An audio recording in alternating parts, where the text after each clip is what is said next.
Eu vou apresentar aqui o nosso palestrante. Então, vamos de novo. Monelo, ele é nosso parceiro aqui do CRC. Sempre que a gente precisa dos conhecimentos dele aqui na nossa casa, a gente sempre tem essa participação dele. E Monelo hoje ele é sócio-diretor, né, de uma empresa aí da Monelo Contadores, uma empresa familiar, né, Monelo, que vem de pai para filho. Ele é conselheiro estadual de assistência social de São Paulo e agora membro do CLENIF, que é o Grupo Latino-Americano de Emissores de Normas de Informações Financeiras para as Empresas de Terceiro Setor. Então, tem muita coisa boa hoje, muita novidade para a gente ver. Temos aqui como mediador, professor e coordenador da UFPB, do campus Mamanguape, nosso conselheiro lá do CRC Paraíba, João Marcelo Macedo.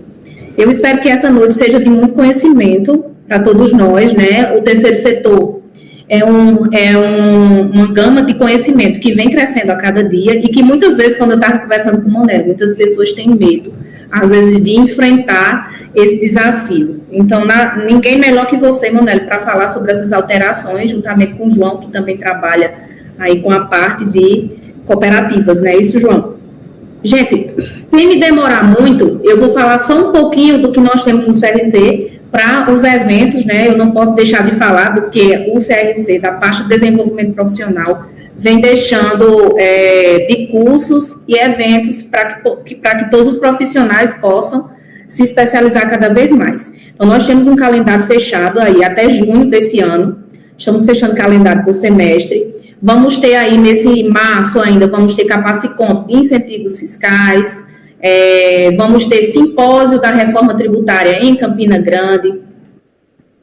Quando chegar lá em abril, a gente vai ter o lançamento, agora 15 de março, né, lançamento do Imposto de Renda Pessoa Física, juntamente com o programa do Imposto de Renda, o Destinação. Então, o CRC vai lá fazer o Imposto de Renda Pessoa Física 360. Esse também é um Capaciconte e vai para todas as regiões da Paraíba, levando palestrantes com os temas mais debatidos e que causam mais dúvidas dentro da celeuma do Imposto de Renda. Esse ano também nós vamos ter o primeiro Fórum do Brejo e o primeiro Fórum do Litoral. O do Litoral, agora em março, será realizado na cidade de Mamanguape, e o do Litoral, do Brejo, que vai ser realizado na cidade de Bananeiras. Então, só para avisar que vocês fiquem de olho nas redes sociais, para a gente estar sempre atualizando vocês. Se cadastrem na newsletter lá do site do CRC. Estamos também com o chamamento público pronto para disparar aí nas redes sociais de instrutores. Então, você que tem alguma expertise em alguma das áreas que o edital de chamamento público de instrutor abarca, você pode ser um instrutor do CRC, desde que você consiga cumprir os requisitos do edital, então você pode ser remunerado por isso. Então, e o chamamento público para convênios, né? Nós também temos essa parte aí.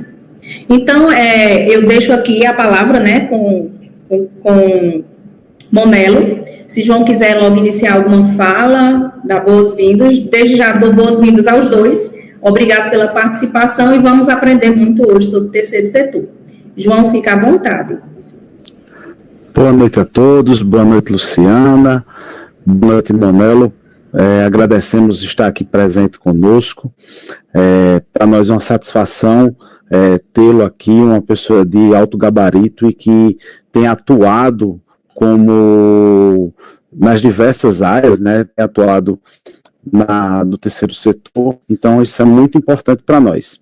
O Conselho Regional de Contabilidade da Paraíba tem atuado também para que possamos capacitar cada vez mais os nossos contadores, né? Nós sabemos o quanto é difícil estar no dia a dia, estar aprendendo, estar antenado com as novidades, então para nós é uma felicidade. Como disse, eu tenho atuado um pouco mais na área das cooperativas, especificamente cooperativas de crédito. A gente tem lá, sou conselheiro de administração de uma cooperativa do Estado, que é vinculada ao Sicredi, que é a Sicredi Creduni, então nós estamos lá nesse conselho de administração, e aí a gente lá tem a vinculação do Banco Central, e aí usa o plano de contas COSIF e as lógicas COSIF. Então está aqui hoje discutindo o terceiro setor, podemos discutir outras outras áreas que também congregam o terceiro setor, para nós é bem interessante. E desejo, Monelo, o sucesso nessa noite, para que possamos atender a todos que precisam tirar algumas dúvidas, saber as novidades, e estamos aqui ansiosos.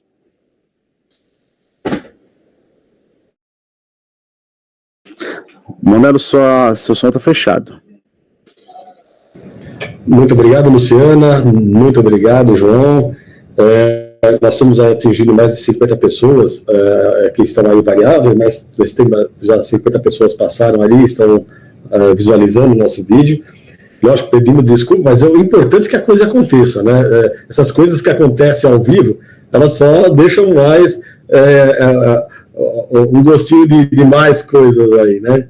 É importante tudo isso para a gente também, porque a gente lidar também com essas questões. É uma satisfação estar aqui presente, aqui, esse convite da Paraíba. Eu acho que eu me sinto muito em casa, é um pessoal muito querido, a Luciana, o João, mas aqui quero já também agradecer muito aqui ao presidente ABC e aos demais que já tivemos ali nessa interlocução, e principalmente trazer uma informação, fazer um debate. Quem mais aprende aqui somos todos nós, não é somente o palestrante ou quem está ouvindo ali. Todos nós aprendemos, porque é uma troca de ideias. Acho que isso é o que é gostoso e que nós vamos fazer hoje aqui, trazer essas questões de mercado, trazer essas questões de normas, principalmente ao profissional de contabilidade. Isso é muito gratificante. E eu tenho, novamente, acho que a Luciana já deu um pouco da coisa, eu sou a segunda geração, João, do escritório de contabilidade. Meu pai iniciou isso há 58 anos atrás, época que nem se falava de terceiro setor. Não existia terceiro setor, vamos falar assim. Eram somente entidades religiosas, que essa, na verdade, é a origem, né? Mas meu pai, ele foi chamado, até então, naquele momento, pela Inspetoria Salesiana de São Paulo, aonde tinha os colégios, hoje a universidade, a Unisal, tem tudo isso tudo, mas aquele momento não era tanto assim estruturada de forma hoje que nós temos regras, nós temos até uma norma específica de contabilidade. Naquele momento não tinha nem se falava em contabilidade, tanto que ele foi contratado naquele momento para prestar contas, ou organizar contas daquela entidade religiosa em si, que a inspetoria ela é uma entidade religiosa mantenedora de várias entidades assistenciais, educacionais e assim por diante, naquele momento. E falar do terceiro setor, eu mesmo fui de uma escola do terceiro setor, sou aluno do Liceu Coração de Jesus, dos Salesianos também. O escritório começou por uma sala emprestada, na época, na Inspetoria Salesiana, meu pai e minha tia. Hoje, nós temos a auditoria, nós temos a contabilidade, nós participamos no Instituto de Filantropia, participamos de outras questões, que tudo pela contabilidade. Tudo saiu da contabilidade e na maior dificuldade, que todo mundo aqui sabe como que é estruturar um escritório de contabilidade. Então, eu vejo como muito salutar, muito interessante. É um mercado importantíssimo, né? O terceiro setor é um mercado importantíssimo. É um mercado que exige, sim, uma qualificação técnica também adequada, porque nós estamos mexendo com o interesse público, Luciana.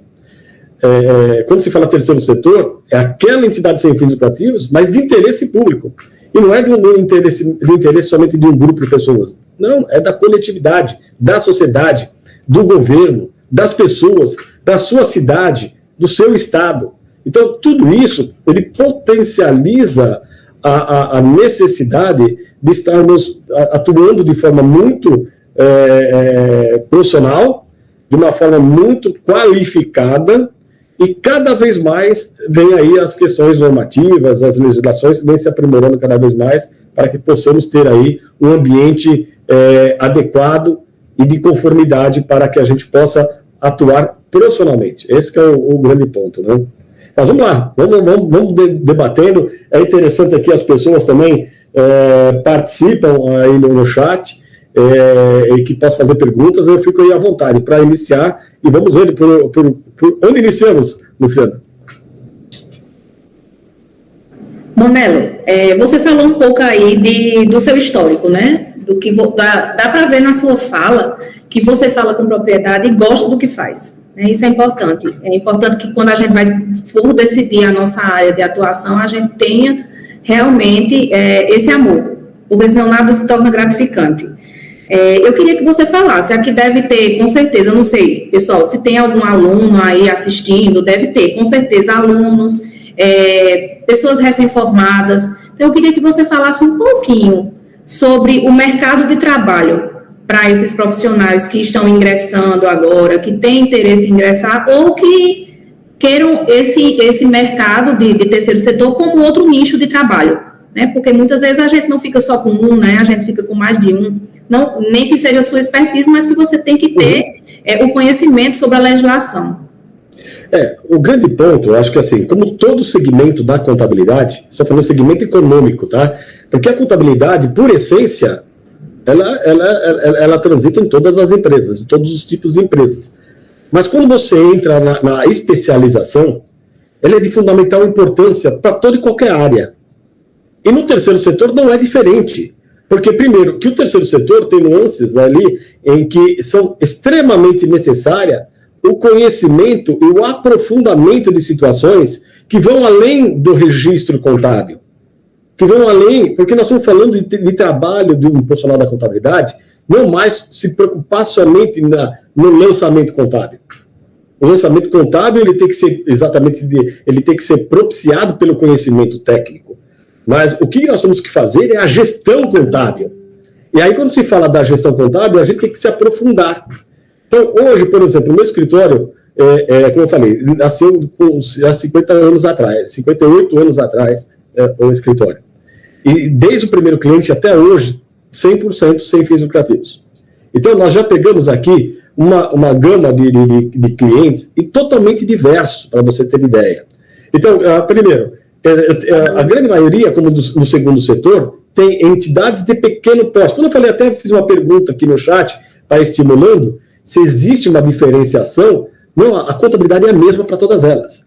O que vai aumentar é a condição de informação, a necessidade de estruturação, e aí vai se abrangendo. Por exemplo, você não tem uma subvenção governamental, eu não tenho a norma 07, mas a ter uma subvenção, e aí não importa o tamanho, pode ser uma creche pequena, ou pode ser um grande hospital, e se tiver subvenção, a regra está lá imposta para a gente, que é a norma 07, por exemplo, de subvenção, independente do porte.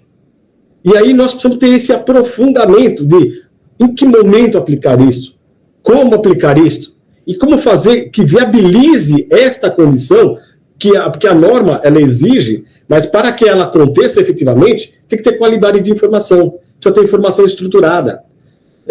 Teve uma colega que falou do plano de trabalho. Eu preciso conhecer o plano de trabalho, porque quando se fala no plano de trabalho, eu já tenho que imaginar o que vai ser da prestação de contas. No plano de trabalho, que dá a condição de controle.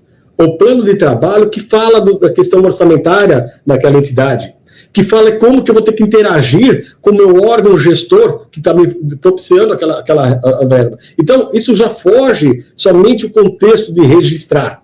E não é somente registrar receitas e despesa, mas na melhor condição de mostrar a operação daquelas receitas, daquelas despesas, daquela transação entre partes que se tem, e que garante a conformidade e demonstre para quem não é contador o que efetivamente está acontecendo ali. E aí, novamente, né, nós não temos que fazer contabilidade para contador, nós temos que fazer contabilidade para a sociedade. Então, a nossa linguagem tem que ser mais assertiva. E isso tem que aprofundamento do seu conhecimento, é conhecer a questão tributária. E o terceiro setor ele é muito calcado nas regras tributárias, apesar de não pagar impostos. Mas para não pagar impostos, eu tenho que cumprir uma infinidade de coisas que talvez seria até mais fácil pagar imposto do que fazer a gestão de uma entidade do terceiro setor. Então, não é a simplificação, não é a omissão de informação que tem ali. Nós precisamos aprofundar nessas questões, né? Então, assim, o terceiro setor tem mais de 820 mil empresas. CNPJ, estou falando, CNPJ. Não necessariamente que todas essas 820 são efetivamente do terceiro setor. Eu estou falando das 100 fins lucrativos, que é um mercado de trabalho para o profissional da contabilidade. Eu sou contratado, por exemplo, João, por algumas entidades já de grande porte para assessorar na condição de prestações de contas, na condição de busca de respostas aos tribunais de contas, porque essas entidades, por exemplo, elas têm lá o seu corpo já de profissionais da contabilidade, já tem toda uma estrutura preparada, mas da minha especialização me propicia ser um consultor na contabilidade para essas entidades. Então, não é pouca coisa, não. Nós estamos falando de entidades das 820 mil. E mesmo que tendo, assim você fala que é muito, é pouco, tem entidades que têm um corpo de mais de 50 profissionais dentro de um departamento. E ainda eu estou lá na consultoria. Então, existe mercado de trabalho, existe hoje uma responsabilização muito, muito significativa, e a responsabilização nos traz a necessidade de aprimoramento, mas também traz uma condição de renda também. Então, porque ao você ter, ao assumir responsabilidades, você assume também a condição de uma melhor remuneração. Então, lógico, que eu vou falar para vocês, não é fácil e não assim é rentável. Bom, minha família depende exclusivamente do terceiro setor. Há mais de 58 anos. E dessa, nós abrimos várias outras empresas. Nós temos a auditoria, temos o escritório de advocacia. Então, tem uma série de... Eu cheguei a ter duas empresas de engenharia trabalhando para entidades do terceiro setor, que nasceu do conhecimento que eu tenho da contabilidade e prestava serviços de engenharia para entidades do terceiro setor. Então, assim, a nossa profissão, ela nos dá uma condição de transitar em várias questões, mas precisa aprofundar.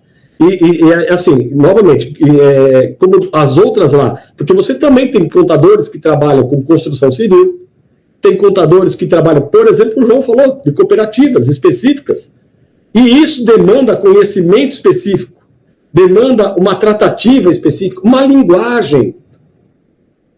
Essa linguagem ela é importante porque ela diferencia uma demonstração contábil de uma entidade do terceiro setor das demais entidades, das demais empresas.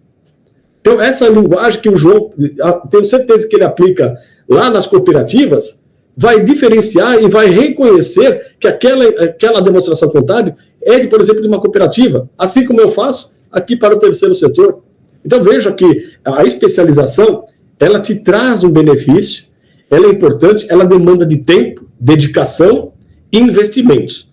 Como acredito que aqui nós temos hoje, agora, mais de 70 pessoas assistindo essa live, eu tenho certeza que são pessoas que estão interessadas numa possível especialização e que é um mercado de trabalho. Eu tenho entidades aqui que menos de R$1 milhão aqui, numa receita anual menos de R$1 milhão, e assino balanço a 700 milhões. Eu participo de uma entidade que está chegando a 1 bi em receita SUS, para vocês terem ideia. Eu sou voluntário, inclusive, numa entidade. Então, veja que a questão do conhecimento te propicia também uma infinidade de situações. Eu sou contratado, por exemplo, para empresas que absorvem um contrato de gestão. A gente vai montar uma equipe na entidade. Eu fiquei já por 5 a 10 anos e depois eu saí, já deixei uma equipe montada de uma grande entidade aqui de São Paulo para estruturar a contabilidade, para receber um contrato de gestão, por exemplo. Então, existe uma série de trabalhos que são muito significativos, importantes, mas isso depende de um estudo continuado, de dedicação, foco, que não adianta ser, lógico, no começo, eu vou falar, o começo do meu pai foi diferente. E o meu foi melhor ainda porque eu já peguei pronto. Então não precisei nem procurar outra coisa.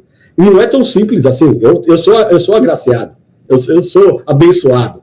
De ter assim, não é fácil manter também. Não vou falar que aqui não tem os nossos desafios aqui de recepcionar, porque o grande empreendedor foi meu pai. E ele me passou isso aqui. E às vezes a gente tem mais dificuldade do que o empreendedor inicial. Mas... Isso, Manelo. Pesão. É bastante entusiasmante para nós, né, que estamos escutando como você fala do terceiro setor. E aí, assim, você perceber, né, que hoje nós temos aí uma lógica de diversas associações, diversas fundações, organizações religiosas, que podem ser objeto justamente desse trabalho e que muitas vezes os nossos profissionais eles não vislumbram isso. Eles não vislumbram, por exemplo, que a gente tem, apesar de ter aí, por exemplo, associações esportivas que se adequam a certas legislações, por exemplo, que a gente vê os clubes de futebol, mas você tem outras associações que terminam trabalhando de outra forma. Você tem fundações hoje que também são necessárias. E aí você toca, por exemplo, casos como esse dos contratos de gestão, que terminam trazendo para organizações sociais uma série de regramentos e normativos. E aí, com esse gancho, Manelo, eu queria te perguntar, como você vê hoje essa questão das normas? Elas estão estruturadas, hoje elas já estão segmentadas? Como é que você tem visto as normativas que os contadores têm que seguir no terceiro setor hoje? Então, hoje, o conjunto, as normas mudaram muito com a introdução do IFRS, as normas completas hoje. Antes nós tínhamos normas, eram fracionadas e muito calcadas nisso e naquilo lá e ponto final. Hoje, primeiro, a norma ela é muito interpretativa. E aí, essa interpretação faz com que a gente estude a condição. E estude a condição daquela operação, daquela instituição. Porque as normas estão ali, e são normas importantes, são muito bem elaboradas, não são difíceis, não são fáceis também de uma simples leitura, ao contrário, nós precisamos ter o conhecimento teórico que vem da universidade, que vem da formação teórica da faculdade, mas precisa conhecer também como desenvolver, como trazer com que determinada norma se enquadre na determinada operação. E aí vem muito desse conhecimento, desse aprofundamento que é extremamente necessário. Então, assim, eu vejo que a norma hoje, ela é complexa, nós temos um conjunto normativo muito complexo, extenso. A Luciana falou em relação da minha participação, por exemplo, no GLEMIF. Nós estamos discutindo que já tem o IFRS, já está em audiência pública na Europa, e nós estamos discutindo no GLEMIF o IFRS para aplicar na América, e aqui no Brasil, por exemplo. Então, vai vir um conjunto normativo, porque o que acontece hoje? Nós temos a NBCTG. Nós temos a NBCTG, a 07, por exemplo, que é de subvenção. Só que quando está falando hoje a norma geral, ela serve para com e sem fins lucrativos, para qualquer tipo de empresa. E o que vem propiciar essa mudança normativa, essa evolução, que não é mudança, é evolução normativa. Essa evolução vem qualificar cada vez mais as informações, estruturar para que o profissional tenha mais respaldo nas suas decisões, porque muitas informações vai da decisão e o conhecimento do profissional, desse aprofundamento que ele tem, de como que ele se coloca em determinada informação, em determinada operação. E isso tem que ter muita segurança. Então, a norma traz esta condição, essas normas gerais que hoje já temos, elas já são importantíssimas. Mas, em havendo uma norma específica geral para o terceiro setor, vai dar mais condição, melhor ainda, e eliminar a subjetividade. Vai trazer muito mais condição, muito mais assertiva, vai garantir a nossa conformidade. Então, hoje as normas, João, elas são importantíssimas, já todo o conjunto normativo nosso já reflete nas nossas demonstrações contábeis. Então, assim, não há que se falar, é só ITG. A ITG é um complemento de norma. Ela complementa aquilo que a norma geral não tratou para questões específicas das sem fins lucrativos. Então, a ITG é uma parte do conjunto normativo, e ela só é complementar naquilo que é específico das sem fins lucrativos. Então, assim, eu tenho a NBCTG, eu tenho as normas gerais, eu tenho as normas simplificadas das PMEs, por exemplo, que eu tenho que trazer desse conjunto normativo aquilo que se aplica naquelas operações daquelas entidades. Então, eu preciso conhecer todo o conjunto normativo. E a ITG é naquilo que é específico das sem fins lucrativos. E aí, só que agora, em vindo uma norma geral, a ITG vai ser absorvida por essa norma geral específica do terceiro setor. Aí sim, aí fica uma coisa muito mais clara, mais objetiva, e está num processo de evolução muito significativo. É muito interessante nessa discussão. Desculpa, Luciana, te cortar, mas era porque eu só queria fazer o complemento desse ponto, que é a questão do que a norma tem trazido de obrigações para o contador. Porque o que é que acontece? Na hora que você percebe que esse conjunto normativo ele já está posto, eu tenho que acessá-lo de acordo com a natureza da operação que eu estou registrando, de acordo com aquilo que eu estou escriturando, diríamos assim, e apresentando dentro de um ato ou um fato que eu vou fazer, eu começo a perceber justamente que nós, às vezes, não temos esse alcance. E muitas vezes o que é que a gente fica? Olha, não, isso aqui é do setor privado, não é do terceiro setor. E, na verdade, aquilo que você está nos trazendo, Monelo, é justamente o quê? Olha, eu preciso acessar isso para que a contabilidade ela fique bem mais transparente, para que aquele dado seja o mais fidedigno possível, para que eu tenha o registro. E aí você tocou num ponto que eu acho que, diríamos assim, precisa ser visto pelos profissionais, que é justamente esse ponto das subvenções, né, a título de obrigação. Sim, e assim, é interessante também, João, o terceiro setor não é somente aquela entidade que só faz aquele serviço. Nós temos entidades que, por exemplo, de âmbito nacional, ou até mesmo atuando fora do Brasil, inclusive. Então, assim, hoje os modelos de negócios sociais, por exemplo, que eu estou falando para você, já estão bem mais avançados. Nós temos algumas entidades aqui que elas têm participação de capital em várias outras empresas, e empresas lucrativas, inclusive. Então, como que fica essas demonstrações contábeis se eu não sair da casinha, se eu quiser somente receita de bolo, esquece. A receita de bolo você vai copiar e colar, já era. Tá fadado a não ter sucesso. Mas ao momento que você conhece, você absorve. Eu tenho entidades que têm indústria na sua operação para subsidiar a sua atividade fim, uma educação, por exemplo. Nós temos entidades que hoje estão trabalhando, uma entidade que ela funciona numa espécie, não é a holding em si, mas ela trabalha num contexto, numa formação de holding com várias operações e diversas. E aí, como que faz isso? Porque eu sou uma entidade sem fins lucrativos, mas tenho participação de capital com fins lucrativos. Então, veja que aí eu não posso me limitar a uma PME. Porque todo mundo vai, não, porque a PME é válido. Não, a PME é válido para a condição de entidades do porte de PME. Agora, se eu tiver operações diversas, eu preciso conhecer as normas de benefício a colaboradores, dos ativos intangíveis. Eu preciso conhecer todo o conjunto normativo e na extração que vai se enquadrar aquela operação, aplicá-la naquela entidade. Então, não se limite à condição de ITG. ITG só esclarece aquilo que foi tratado na norma geral. Ela complementa.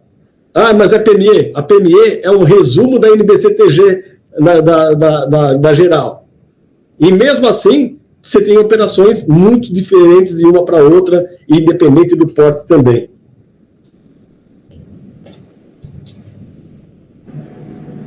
A gente viu aqui alguns comentários e, na verdade, algumas perguntas.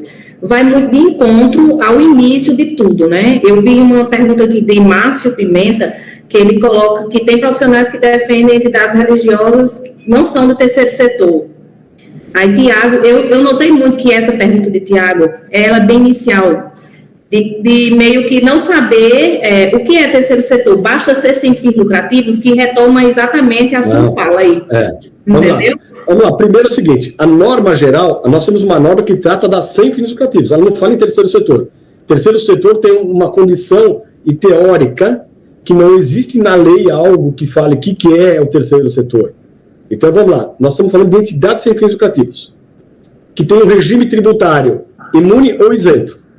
Então, sem fins lucrativos, quando se fala em regime tributário, é imune ou isento.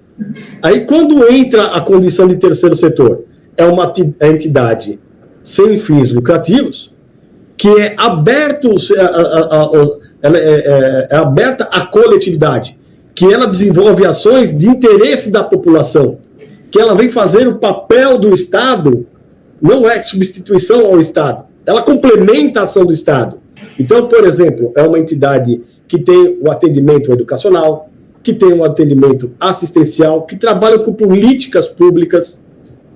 Então, aí, essa entidade é uma entidade sem fins lucrativos, mas que desenvolve políticas públicas, que desenvolve o interesse da coletividade, que faz o acolhimento, que faz o atendimento na saúde. Então, são entidades que, sem fins lucrativos, desenvolvem políticas setoriais, políticas públicas setoriais. Então, a diferenciação. Aí, essa colocação em conceito. Se eu sou uma entidade sem fins lucrativos, religiosa, então, quanto a personalidade jurídica, nós temos três: a associação, a organização religiosa e a fundação. Então, vamos falar que, assim, a organização religiosa. Toda organização religiosa, em tese, elas são do terceiro setor. Em tese. Por que em tese? Porque se eu for uma entidade religiosa, e essa entidade religiosa, ela é somente para culto, e para os meus membros, para os meus associados, ou quem aquele lá, então ela não tem um interesse além desse aí, ela só tem interesse daquele grupo. Então, esse aí não vem para o coletivo, não vem do interesse público. Agora, se eu sou uma entidade que, além da formação religiosa, além do culto, mas eu também desempenho ações, atividades, serviços de interesse coletivo, aí passa a ser uma entidade também sem fins lucrativos, na formação de organização religiosa e de terceiro setor, porque, por exemplo, além do culto, ela tem escolas, ela tem hospitais. Então, aí já passa a ser de interesse coletivo. Não sei se deu para dar muito bem essa distinção.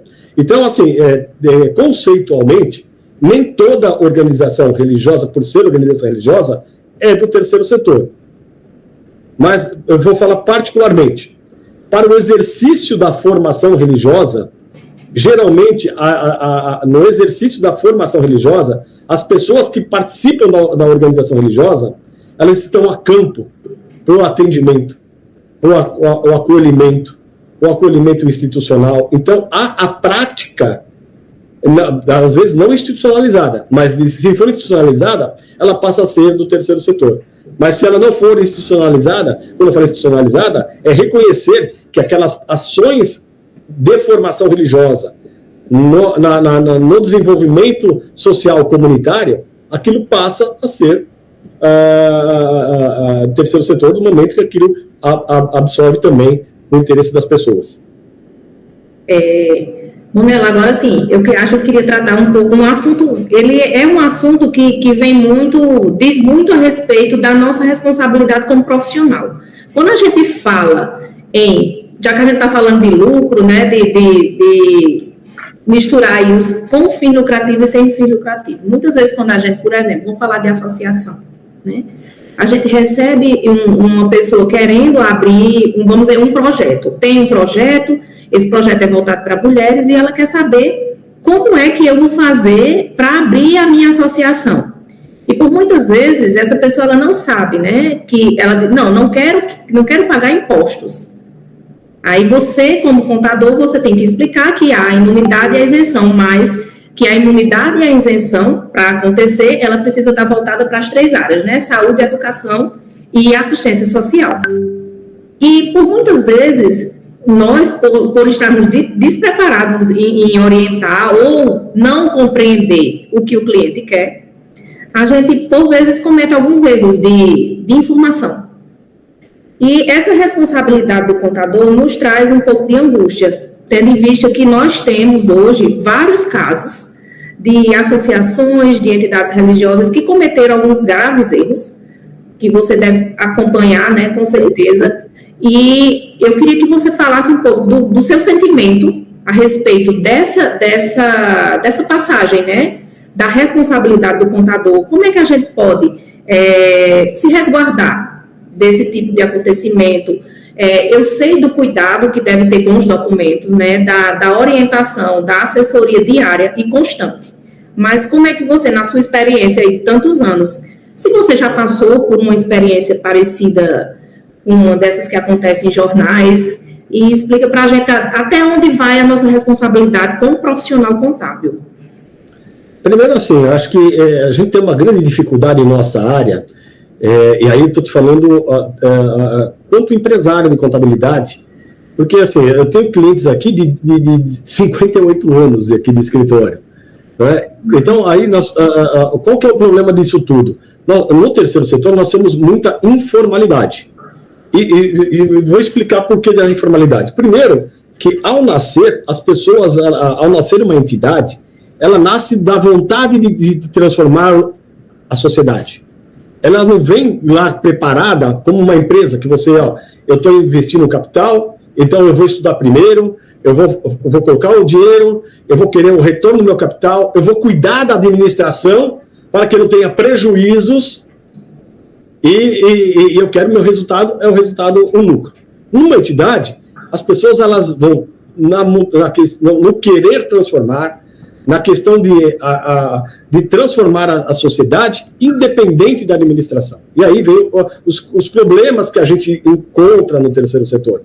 E aí vem um papel muito importante do profissional de contabilidade, que é trazer a conscientização que não é porque você faz o bem que você pode fazer de qualquer jeito. Ao contrário, nós estamos falando de entidades de interesse público.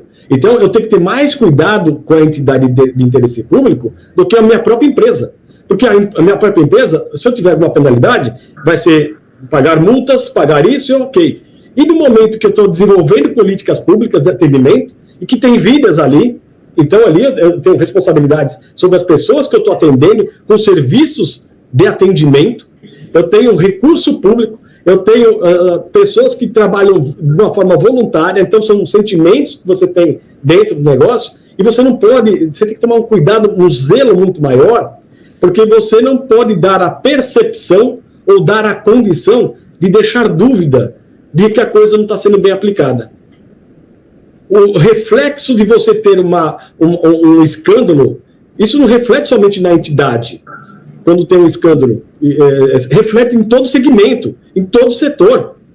Aposto que as entidades que estão ali, que estão aí na Paraíba, tiveram reflexo de dúvidas. Quando uma tem problema, as demais também passam a ter o mesmo problema, que deixam em dúvida tudo isso. E aí vem o papel do profissional da contabilidade de assegurar que as informações que se transitam financeira e econômica, elas são bem aplicadas e garantidas.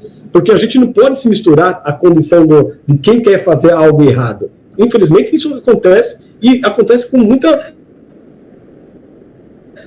frequência, inclusive, infelizmente. As pessoas têm a ganância nisso, mas nós não podemos participar. Então, nós temos que precaver, temos que ter controles, e propiciar controles, que inibir a condição de qualquer tipo de fraude. E aí, nós temos especialidades para isso. Nós somos especialistas no controle. Só que o controle, ele tem que ser testado a todo momento, ele tem que ser revisitado a todo momento, ele tem que ter uma gestão sobre isso. Então não é somente criar um balanço, apresentar o balanço precisa ser discutido, o balanço precisa ser acompanhado. Não adianta criar uma associação e criar um conselho fiscal e ainda coloca na ata lá, todo mundo aplaude com louvor as prestações de conta, e ninguém discutiu nada. E aí ninguém perguntou para o contador não manifestou nada. Então, isso começa, as boas práticas de governança, começa exatamente aí. A gente tem outro mercado, que é o mercado da governança, que a gente tem que fazer e trabalhar, que a gente tem esse conhecimento, que a gente tem essa possibilidade. E por que não fazer a governança no terceiro setor? Que precisa, as entidades nascem de uma necessidade de governança, porque elas nascem de deliberações coletivas e não de deliberações de um sócio. Elas são coletivas. Então, como que controla as deliberações coletivas? Por governança. Então, você vê que tem muita coisa que a gente vai estruturando, vai se alimentando aí. Eu já tive situações, ele aqui, e a gente não pode aceitar documento só porque tem uma nota fiscal que está tudo certo. Apareceu uma consultoria. Então, só a nota fiscal de consultoria já está válida? Como que não? Eu preciso do contrato. E a contabilidade não se faz somente com a nota fiscal, faz com o contrato, faz com relatórios da própria consultoria, e não é para o contador, é para a gestão como um todo, e eu participo dessa gestão. Então, ao recepcionar uma nota fiscal aqui, por exemplo, de uma consultoria, o meu cliente me notifico, apresente o contrato, eu preciso entender o que é essa consultoria. Essa consultoria é para um projeto? Essa consultoria é para a gestão?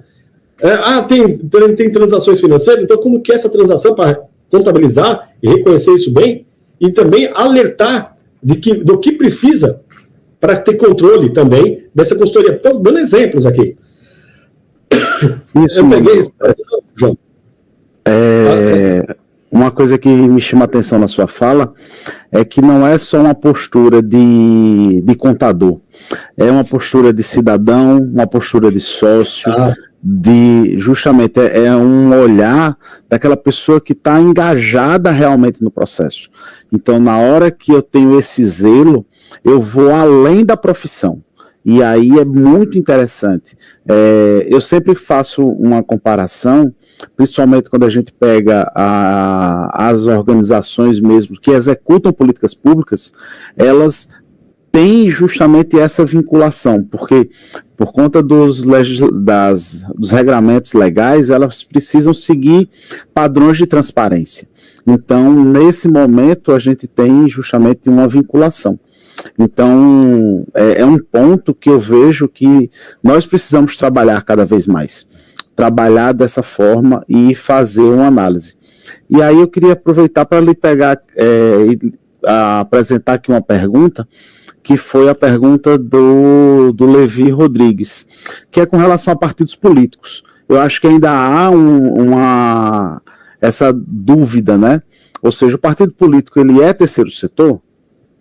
Não necessariamente. O que acontece, assim, existem as fundações criadas dos partidos. O partido político também é uma espécie associativa, só que ele tem toda uma condição diferente, porque ele tem um reconhecimento diferente também.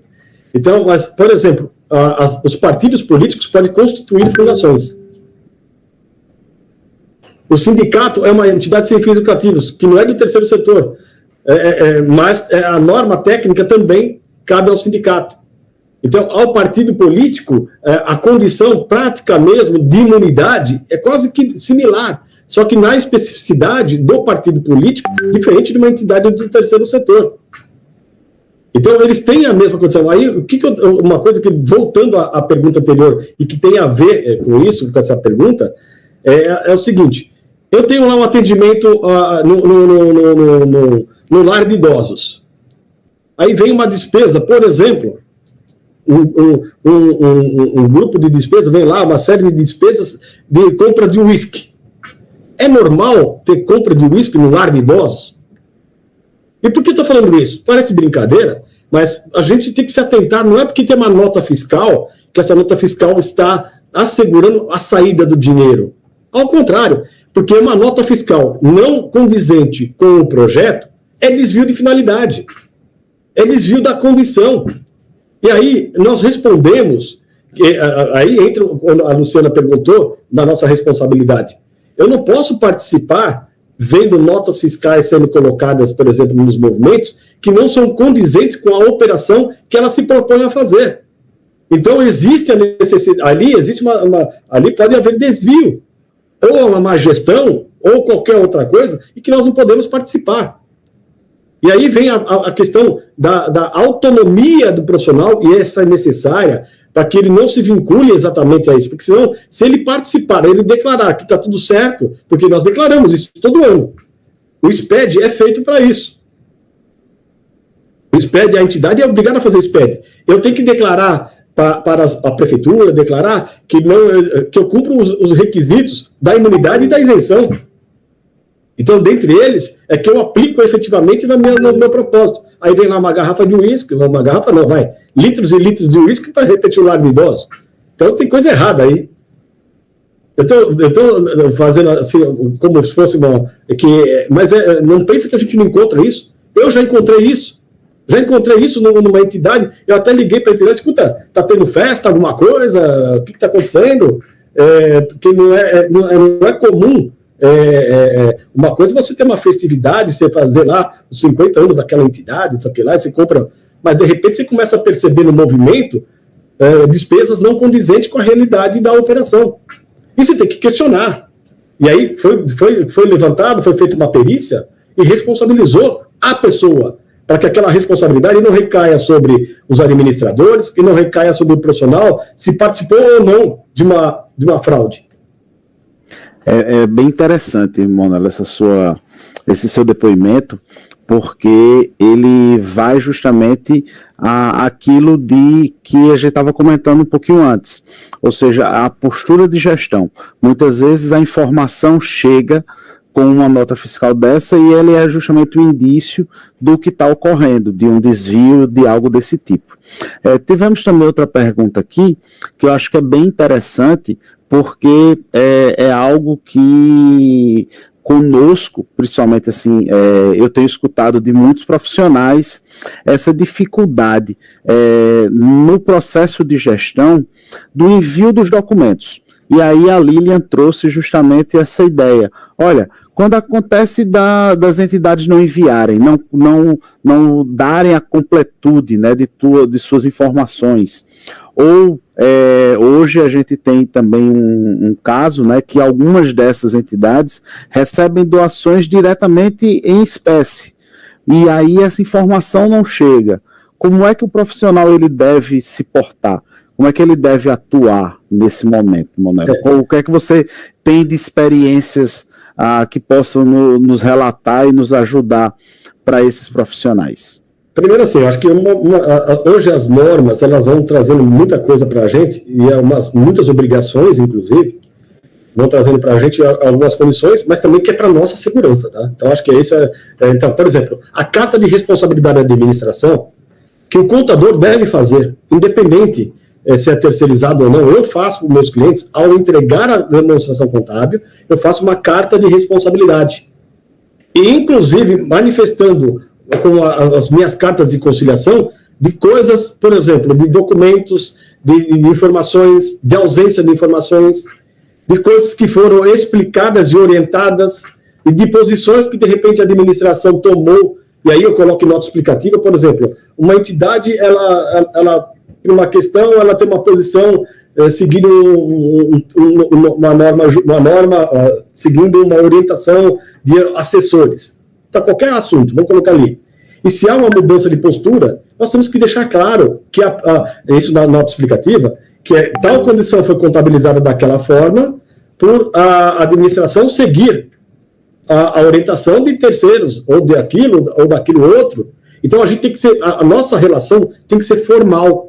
E essa dificuldade que eu estava falando outro dia, a gente vai deixando passar o tempo e a gente vai deixando passar de ajustar os nossos contratos. Porque antes, eu não tinha tanta obrigação, antes eu fazia somente a DIRF e a DIPJ. Hoje a gente tem o DCTF, o Web, nós temos isso, temos aqui, temos tudo que tem uma outra empresa, nós temos aqui também. Será que meus contratos estão tudo atualizados desse jeito? E até onde vai a minha responsabilidade se eu deixar de fazer? Então, eu estou falando de coisas simples, mas que o que pega para a gente é o passar do tempo e a informalidade que a gente vai criando nas relações. Isso não pode acontecer. Isso é uma coisa que a gente tem que, o tempo todo, aprimorar. Quanto mais formal o profissional mais demonstrações de profissionalismo que ele vem dando ao se posicionar, ao ele se estabelecer, ao ele mostrar a responsabilidade que ele tem em relação àquela administração. Isso não é ruim, não. Ao contrário, valoriza, mostra postura, mostra o entendimento, mostra o conhecimento isso. Então, e aí, novamente, temos que eliminar a informalidade. Ah, mas eu orientei, não foi colocado... não, as orientações têm que ser formais. As coisas têm que ser escritas. As coisas precisam ser traduzidas, né, para uma linguagem que todo mundo entenda e que isso possa ser acessível para qualquer um. Nesse ponto, Monelo, Luiz Correia traz algo que às vezes a gente vê, e aí no meu setor, no setor às vezes das cooperativas, a gente tem identificado isso, mas temos atuado com um programa que é o Programa de Desenvolvimento de Líderes e Sucessão, o programa sucessório, né? Ou seja, a gente pega os novos talentos e faz esse programa de desenvolvimento. Como é que você enxerga na sua realidade, né, os donos de entidades, aqueles que terminam ou recebem, no caso das entidades que têm pagamento aos dirigentes, que têm volumes de recursos para eles, ou aqueles que têm utilizado de entidades sem fins lucrativos para que haja uma prestação de serviço. Essa figura do dono, daquele que só ele que manda e o conselho, diríamos assim, é meio que fictício. Como é que você tem visto isso? Tá, assim, não pensa que isso vai permear sempre que as pessoas não querem pagar impostos, das pessoas jurídicas, inclusive, das empresas. Imagina que o volume financeiro que se trata das parcerias com a administração pública é só apresentar a nota fiscal e está tudo certo. Novamente, eu estou falando para você que não é só isso, não. E aí nós não podemos entrar nesta mesma condição e participar. Então, assim, se existe o dono da entidade, precisa tomar cuidado com a entidade. Então, será que você vai querer isso como cliente? Porque isso vai te trazer problemas. Você participou ou não de um processo fraudulento? Até que ponto você assinou que a entidade não distribuía e ela está distribuindo que você tem plena consciência que ela distribuiu? Então, esse tipo de coisa não pode ter a participação nossa. A remuneração hoje, ela é prevista. A remuneração de dirigentes, ela é prevista. Mas ela tem condições para acontecer.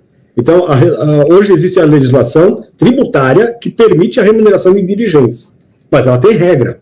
Se eu não seguir a regra, aí eu estou cometendo infrações também ali. E se a intenção é de fraude, aí existem condições, várias outras formas de não participar, e inclusive de levar a conhecimento para que você também não seja levado a uma condição de estar fraudando junto isso. Então, existem várias formas de você trazer essa informação. Então, principalmente, clareza nas suas demonstrações. Não querer esconder nada na sua demonstração contábil que você faz como responsável técnico. É você deixar explícito as condições que estão no balanço, na demonstração do resultado, em nota explicativa. Então, para quê? Porque isso se evidencie para aquele que avalia e outra. É melhor não ter um cliente que pratica essas coisas do que você, porque perder credibilidade, você não vai ter mais nenhum cliente. Então, você quer, graças a Deus aqui, são 58 anos, e o que pode reclamar de tudo do escritório. Mas a nossa credibilidade, isso ninguém pode falar em relação ao mercado. Então, e é isso que a gente tem que ser primoroso, não se envolver, não participar e, às vezes, denunciar, como já aconteceu também. Isso já aconteceu, eu já levei ao conhecimento de uma assembleia um desvio de um administrador que tinha um administrador contratado, um administrador, então ele fazia, era um diretor presidente, era um executivo, onde ele utilizava do cartão corporativo e fazia compras para a casa dele.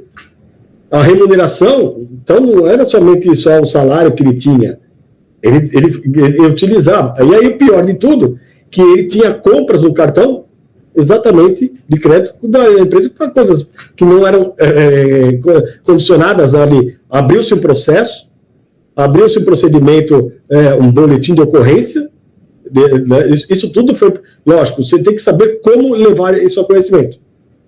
Até que tem que ser a pessoa certa para isso. Então, como levar isso? Então, você tem que conhecer como que é o mecanismo da entidade, como ela faz. Então, tem que saber lidar. E se tem órgãos também hoje, nós estamos falando de entidades sem fins lucrativos. As doações que nós recebemos. Nós temos agora, acabamos de entregar declarações do COAF. Então, e aí, como fica nisso? O profissional da contabilidade, com uma igreja qualquer, se for uma igreja que foi feita somente para esquentar o dinheiro, vou colocar assim, você vai participar disso? E você está declarando para o COAF. Então você precisa conhecer bem a origem também do recurso. Tem que conhecer esse mecanismo que eles fazem. Então tem que tomar cuidado, traz responsabilidades. A remuneração é interessante no terceiro setor, não é fácil, que a maioria começa voluntária e quer que você seja voluntária também. Que o processo seja voluntário. Não dá. Você quer ter contabilidade, tem que pagar pelo profissional da contabilidade. Hoje, qualquer empresa, se deixar de declarar uma obrigação acessória no prazo, é R$500. Então, como que eu vou cobrar menos que R$500 uma contabilidade? Eu preciso valorizar o meu trabalho e, mais do que isso, assumir a minha responsabilidade. Porque, ao fazer um trabalho, qualquer valor, é sinal, primeiro, que eu não estou sabendo qual a responsabilidade que eu tenho. Nós estamos falando de imunidade tributária, que são impostos sobre renda, sobre tudo que a entidade produz. Nós estamos falando que uma suspensão de imunidade é multa do momento que apresentou a irregularidade até o momento que vai ser cobrado. Multa, juros, taxas, e é cobrado com impostos atrasados. Então veja que o que é uma responsabilidade profissional aí? Monelo, nós que somos contadores, a gente se depara todo dia com mudanças, né? Alterações. Você mesmo disse lá no início que só enviava 2 declarações antes, né? A gente agora está enviando por... A DIF morreu, né? A DIF acabou. A gente está se despedindo dela esse ano. E dentro dessa celeuma, né, contábil de tantas mudanças, a gente se deparou com a emenda constitucional 45, que é da reforma tributária, que veio lá em 2019 e está rendendo aqui, vai render ainda, segundo Felipe Guerra, que foi um dos contadores que fez parte lá, até 2033, na alteração, né, para a gente estar se acostumando. Eu sou do setor empresarial, do setor privado, então eu não sei quais foram as mudanças que aconteceram dentro da realidade, da sua realidade, da realidade do terceiro setor. Se teve alguma coisa que mudou com relação a gente sabe que vai ficar um único tributo, né, que é a contribuição de bens e serviços. E eu estava dando uma olhada assim por cima com relação aos contratos de patrocínio. Muitas entidades trabalham, né, com essa parte de contrato de patrocínio, e já chegando lá um pouco para a questão de doações. E eu li que tem alguma coisa na reforma a respeito das doações, como é que vai ficar o tratamento. Estou falando como uma pessoa que lê uma informação e que está falando agora com um especialista que vai me tirar aí essa dúvida, como é que vai ficar a parte de terceiro setor dentro da PEC, né, dentro dessa proposta de reforma tributária. A princípio, Luciano, não haveria alterações em relação ao terceiro setor, que nós estamos falando de imunidades tributárias ou isenções. Então, a princípio não teria. A isenção pode ser que tenha reflexo direto, mas a imunidade tributária não deveria ter. Mas o que está acontecendo, infelizmente, já vem acontecendo, independente da própria reforma tributária. Eles estão fracionando a imunidade tributária. Então, quando você vai fazer, por exemplo, quando você abre uma entidade sem fins lucrativos imune, você se autodeclara para a Receita Federal. Mas o município, ele vem e cria uma regra de você requerer a imunidade para o município. O Estado é a mesma coisa. E a cada momento que eles vão modificando a legislação, eles vão criando situações para que aquilo não seja reconhecido como da entidade. E a regra, ela é muito clara, a regra da imunidade tributária. Então, o meu receio está sendo em alguns aspectos. Na mudança dessas legislações e que a gente não perceba que, primeiro, existe uma deteriorização da imunidade e da isenção, e segundo aspecto é a movimentação de bases de cálculo. Porque hoje está muito bem estabelecido, está muito bem, nós temos uma legislação muito clara. Mas, por exemplo, a questão previdenciária. A todo momento, isso há anos, há muito tempo, não estou falando da tributária, mas da previdenciária agora aqui. A previdenciária, eles já não estão falando que querem tirar da folha de pagamento e jogar as contribuições patronais sobre o faturamento? Desoneração. Seria a desoneração da folha, mas onerar na receita. Né? Então, ali, que mudanças são essas? Então, primeiro que, assim, o Felipe é um grande líder também nosso, da contabilidade, está fazendo um excelente trabalho também pelo Conselho Federal, mas nós temos que ter, em todos os segmentos, pessoas especializadas nessa discussão. O terceiro setor não está fora disso. Vai ter reflexos nessas mudanças, nessas transformações. E eu tenho muita dúvida, porque por vários momentos, por exemplo, existe uma lei do SEBAS.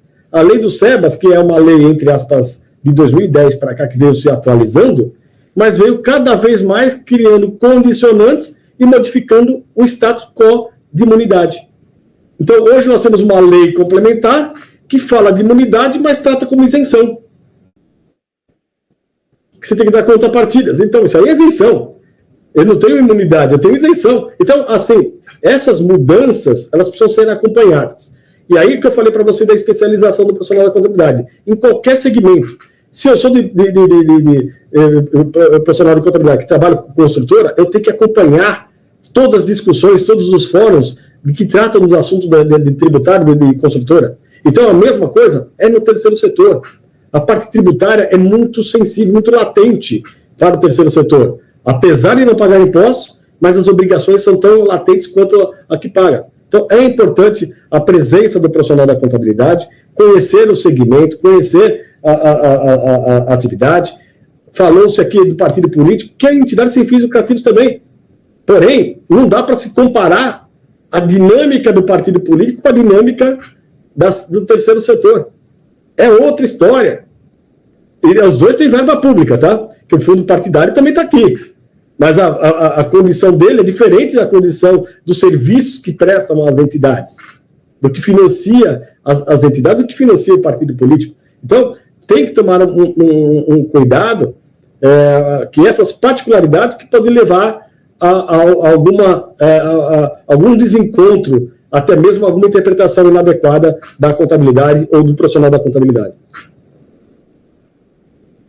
Isso, Monelo. Nós comentávamos um pouco antes, né, e aí trazendo para todos os nossos que estão aqui na audiência, alguns detalhes que são importantes para que eles percebam. Então, uma das coisas que a gente queria deixar registrado aqui, já nesse encaminhamento por fim, né, Luciana, que você não deixe de compartilhar com seus colegas, com aquelas pessoas que você sabe, essa live. Você pega o link, ela vai ficar gravada, e aí nós queríamos também agradecer a audiência, todos vocês que estão aqui conosco nesta noite. Então, também não deixe de fazer o seu like aí na nossa página e no vídeo, porque isso faz com que o algoritmo leve para mais pessoas, demonstrando que nós estamos no caminho certo, que nós estamos fazendo e trazendo, né, assuntos importantes. E aí, Monelo, a gente falava um pouco naquele momento, um pouco antes de iniciarmos, de algumas ONGs, né, que trabalham no Brasil, mas são oriundas do exterior.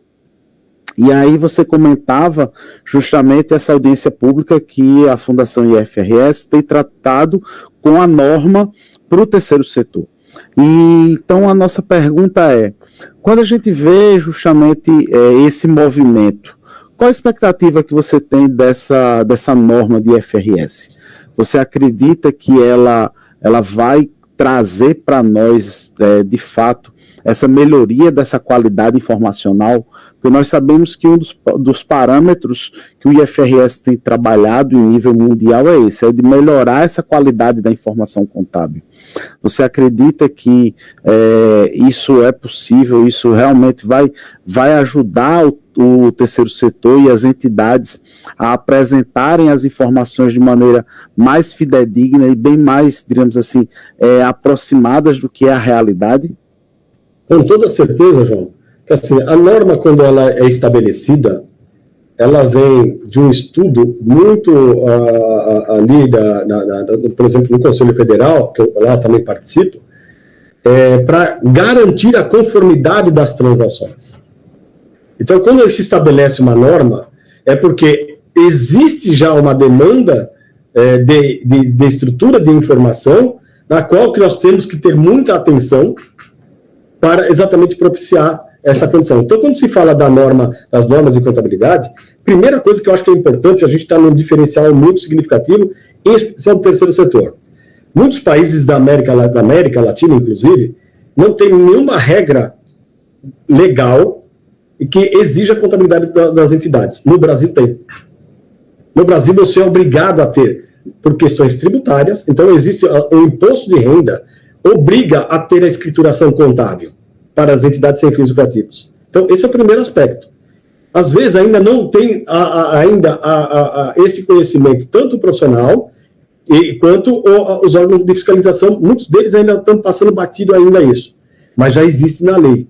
O marco regulatório das entidades, que foi agora em 2014, ela exige que a entidade coloque no seu estatuto que a obrigação de cumprir as normas técnicas do Conselho Federal de Contabilidade. Então, se eu quero ter uma parceria, eu tenho que ter contabilidade técnica, contabilidade que observe a norma. E se eu não tiver, eu estou descumprindo o estatuto, consequentemente, estou descumprindo norma tributária e norma de parceria. Olha a responsabilidade que eu estou falando aqui. Então, quando se emite uma norma, por quê? Porque a situação da sociedade está exigindo uma qualidade de informação, está exigindo uma condição de informação e que seja interpretada por qualquer pessoa, que não é para o contador. O contador está dando ali as diretrizes para que ele reconheça. Mas o que ele quer é a conformidade da transação espelhada na demonstração contábil. E para isso precisa conhecer norma. Então, e no terceiro setor, nós temos normas tributárias, a própria Constituição fala, e o Código Tributário fala da escrituração, a regra tributária, o decreto do imposto de renda, o marco regulatório, lei da USOCIPS, lei do marco regulatório, todos eles falam, é obrigatório ter contabilidade adequada. Observando os princípios, que eles falam lá de princípios ainda na própria lei, eles falam assim, e as normas de contabilidade. Então, veja que não é à toa que isso está na legislação. Ainda, os departamentos ainda estão no processo de evolução, mas já tem muitos departamentos que têm uma qualidade técnica muito significativa. Então, tem profissionais altamente qualificados que estão analisando as demonstrações contábeis. O próprio certificado de filantropia na área da assistência social, quem analisa é a Receita Federal. E analisa se, por exemplo, se tem depreciação, que é quesito técnico. Se você não tiver, por exemplo, o contexto técnico da depreciação ali manifestado na demonstração contábil, você pode perder o certificado. Você pode cometer problemas tributários. Eu não estou exagerando, está na lei. É que ainda estamos em um processo ainda de fortalecimento dessas condições do terceiro setor. Então, eu vejo muito salutar ter norma, o terceiro setor é mercado, existem umas leis estruturais, e com lei a coisa muda. Quando você não tem lei cobrando, então para que eu vou cumprir a determinada norma? No terceiro setor tem lei e tem norma. Então tem que cumprir. E para nós é importante isso. Te traz uma condição diferenciada de mercado. Que outro profissional é obrigatório ter nas empresas, que não seja o profissional da contabilidade? Então, nós somos um elemento diferente.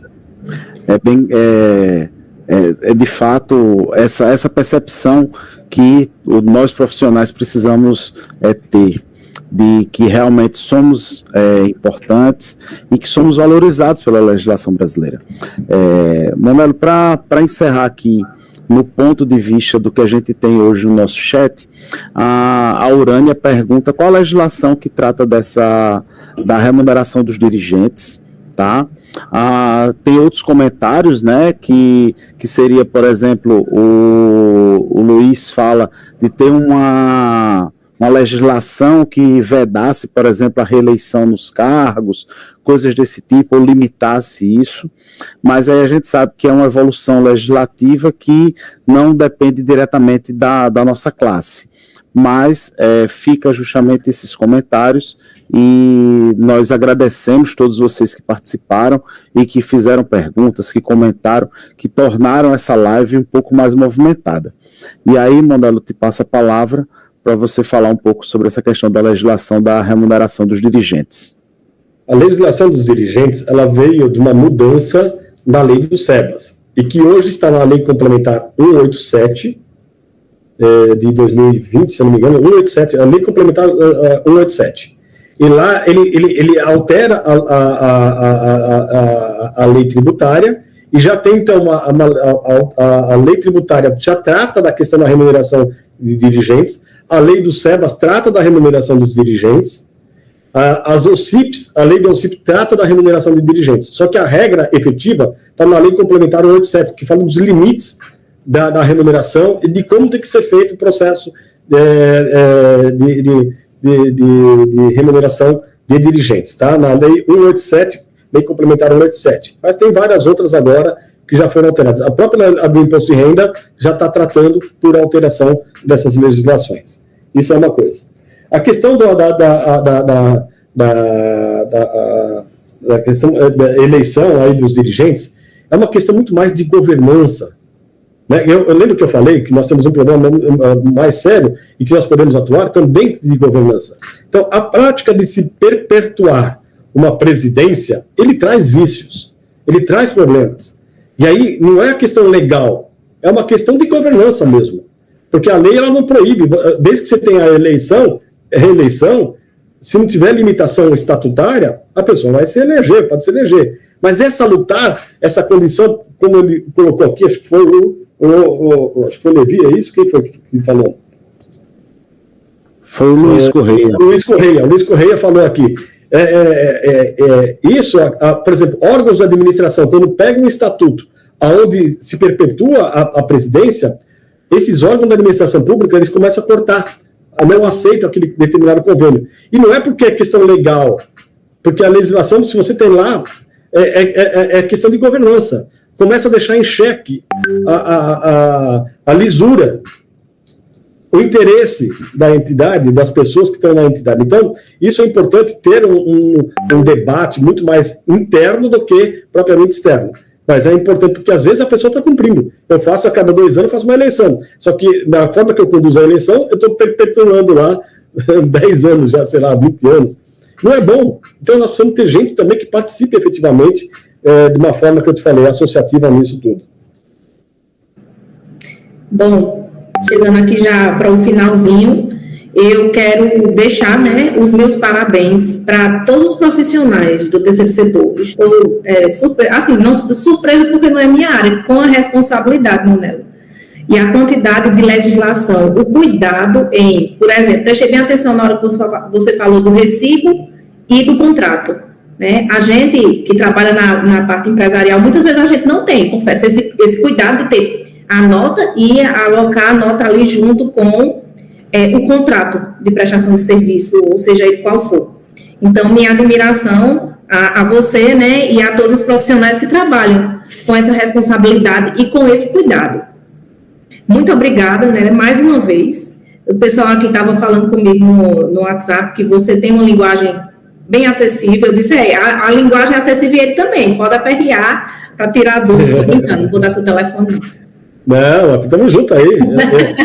Eu sou um soldado aí do CRC de vocês aí também. Obrigada aí pela parceria, pela disponibilidade, por tirar um pouquinho do seu tempo para passar um pouco para nós. É importante essa audiência, gente, porque a gente percebeu que realmente os eventos virtuais, eles continuam, né? Foi uma coisa boa que a pandemia deixou. A live vai ficar guardada, vai ficar gravada a qualquer momento. Por isso a importância aí do blogueiro João, né? Pedir likes para que a gente possa crescer aí com essa, levar para uma quantidade maior de pessoas.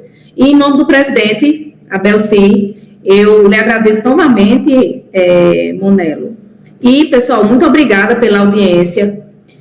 Obrigado por estarem aqui. E, de novo, retomo o recadinho lá do início, né? Estejam de hoje nas redes sociais do CRC, Instagram e site, que a gente sempre está divulgando, né? A parte dos eventos e tudo que for novidade dentro da nossa área e a gente está trazendo.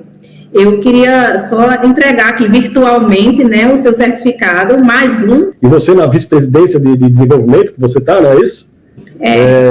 Tem essa preocupação de trazer essa agenda para que os profissionais da contabilidade tenham escolhas e que possam se aprimorar, né? E a minha responsabilidade aqui de ter o professor João, aí da Universidade Federal também, você vê, falar de norma, falar de coisa aqui, com a academia, e aí, novamente, explicitar a importância do estudo da ciência contábil.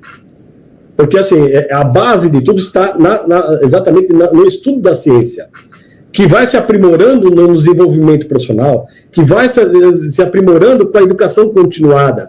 Mas sem o conhecimento técnico-científico, você não vai ter a educação continuada, você não vai ter as condições da qual nós falamos aqui bastante. Então, invistam na educação, invistam na qualidade. E a qualidade está nesse aprimoramento contínuo da profissão contábil. Tá? Então, e agradecer também, principalmente aqui, o amigo Albeci, um grande líder, que já foi do SESCOM, daí, eu acredito também que já foi do SESCOM. Se quer uma pessoa acessível, é o Albeci. Um amigo que a gente tem, eu gosto de falar que é um grande amigo, uma pessoa que, uma simpatia aí, que eu estive com ele aí, eu via como ele, o Rômulo, as pessoas abraçavam eles aí, e tinham um carinho por eles e pela representatividade que eles traziam pela profissão aí no Estado. Então, só tenho que parabenizar todos vocês e que tenham muito êxito, todos os profissionais aqui que estão presentes aqui também. Obrigada mais uma vez, Monelo.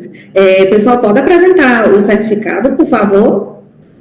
Só um minutinho. Quando você falou aí de trazer, né, essa parte a parte do voluntariado, né?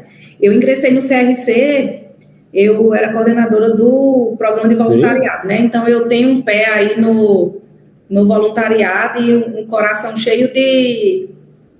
Tá apresentado aí, né, ó? Esse é do João, né? Não viu? Apresentou o seu primeiro, depois apresentou o meu. Tá. Opa! Mas vai chegar para você. Agradeço, independente disso, e parabenizar vocês todos aí. O João também é conselheiro também, né? Também. É um trabalho árduo mesmo, um trabalho muito significativo.